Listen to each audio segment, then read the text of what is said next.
many congressmen take Chinese Communist Party re-election money in their PACs. So they're compromised. That's why the American people are on the front lines, and each person has to take action. But you got to think like your enemy. What are they buying it for? They're buying it for attack. They're buying it.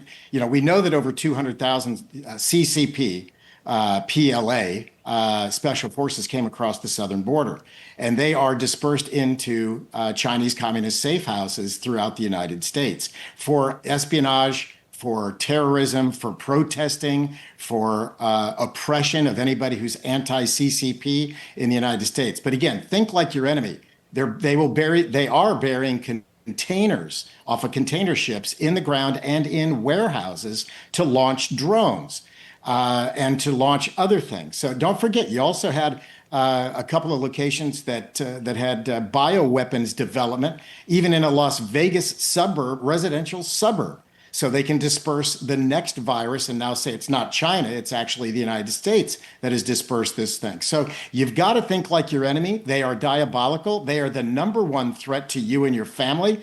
To somebody who's been working this for about 2 full decades, this is your enemy, is the Chinese Communist Party, and you will live and breathe the Chinese Communist Party until you get a handle on it and understand what they're doing to you and your family. And incidentally, your rights are leaving every day. They have to be taken. They are, and surrendered. So rights are never really taken, but quietly, secretly, they're being surrendered by each person because each person is not informed.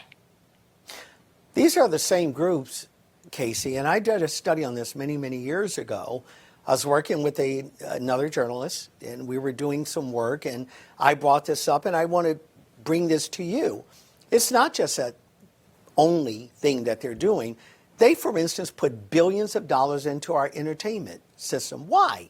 Because if they can weaken our Western standard of our Christ-centered foundation in this nation by bringing in various groups, whether they're LGBTQ, etc. By the way, our audience needs to understand this. They don't allow this on their TV.